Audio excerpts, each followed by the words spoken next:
Hello everyone. Foreign policy and relations with other countries. Bangladesh. India's relations with Bangladesh were especially cordial with Mujibur, Mujibur Rahman in power. India's relations with Bangladesh were especially cordial with Mujibur Rahman in power. However, Mujibur Rahman's policies that were pro-India did not meet with approval of many in the political and military circles of Bangladesh, as they feared Bangladesh would become some kind of satellite state to India. Mujibur Rahman was assassinated in 1975, following which came Islamist and military regimes. Indira Gandhi's relations with these regimes was uncomfortable, but on the whole the relations between the two countries remained amicable. Sri Lanka. Indira Gandhi had cordial relations with her Sri Lankan counterpart Sirimavo Bandaranaike and was initially accommodative about the ethnic problem involving the Tamils in that island country. In 1974, India ceded the tiny islet of Kachativu to Sri Lanka in order to save the Bandaranaike socialist government from a political disaster. In 1974, India ceded the small islet of Kachativu to Sri Lanka through the Indo-Sri Lankan Maritime Agreement that was intended to settle the maritime boundary in the Park Strait. Sirimavo's popularity was rather low at the time, and Indira Gandhi decided to cede the island so as to improve the image of the Sri Lankan Prime Minister and to help stabilize the Bandaranaike regime in Sri Lanka. The agreement, which did not specify fishing rights, allowed Indian fishermen to fish around Kachativu and to dry their nets on the island. However, in 1976, without consulting the Tamil Nadu Assembly or Parliament, Indira Gandhi's government finalized another agreement to determine the boundary in the Gulf of Mannar and Bay of Bengal and restricted both the countries' fishermen from fishing in the other's waters. The fishing vessels and fishermen of India shall not engage in fishing in the historic waters, the territorial sea and the exclusive economic zone of Sri Lanka, nor shall the fishing vessels and the fishermen of Sri Lanka engage in fishing in the historic waters, the territorial sea and the exclusive economic zone of India without the express permission of Sri Lanka or India, as the case may be, said the agreement. Soviet Union. Under Indira Gandhi, India's relations with the Soviet Union deepened, especially in the light of the attitudes of the US and China regarding Pakistan. The Treaty of Friendship with the USSR was a move to counter the Chinese closeness with Pakistan.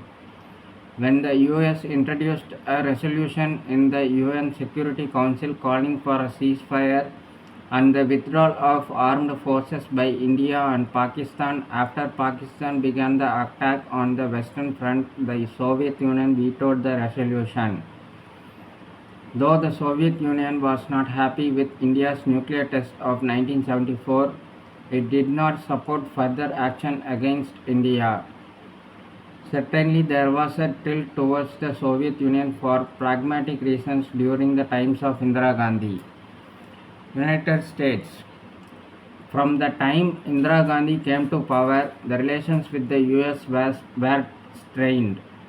When Lyndon Johnson was president and India was reliant on the US for food aid, Indira Gandhi resented aid with strings attached that in return for food, India was expected to agree to the policies of the US.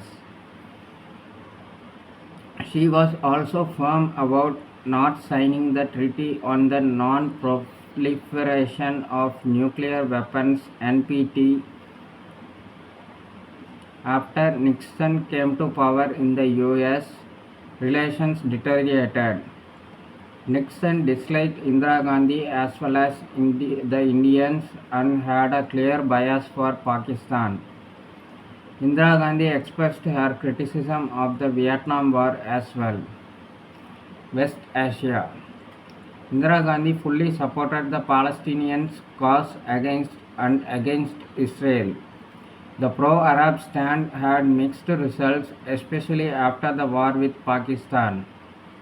While some of the Arab governments remained neutral, Egypt, Algeria, Syria for instance, the conservative pro-American Arab monarchies in Jordan, Saudi Arabia, Kuwait and United Arab Emirates supported Pakistan.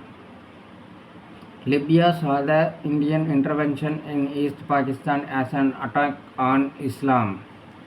Ties with Iran floundered for a while in the wake of the Indo-Pakistan War, with Iran viewing India's tilt towards Moscow and the breakup of Pakistan as part of a larger conspiracy against Iran involving India, Iraq and the Soviet Union.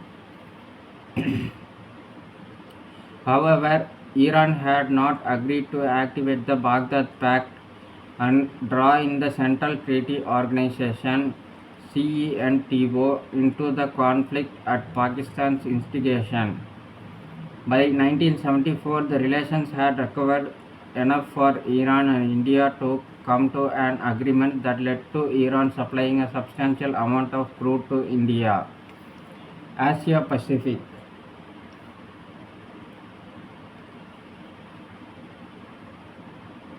In 1967, the Association of Southeast Asian Nations (ASEAN) was formed. In India's view, ASEAN was a pro-US organization with links to the SEATO. The ASEAN countries were not happy about India's stance over Vietnam and the close ties with Moscow. Nor did India's nuclear test meet with their approval. They saw it as contributing to the tension in the region. Africa. India's image as a vigorous opponent of colonialism suffered in African eyes because of the cordial relations India maintained with the Commonwealth of Nations. Initially, India condemned the armed struggle in Kenya and Algeria for independence. Under Indira Gandhi, relations began to be repaired. Ethiopia, Kenya, Nigeria and Libya, the countries that had supported India during the Sino-Indian War in 1962, got special attention after she came to power. Diplomatic and economic relations with these states were expanded. Unlike her father, Indira Gandhi openly supported the liberation struggles in Africa. India's image too had improved in the world with the nuclear test and the refusal to be bullied by the US in the Indo-Pak War of 1971.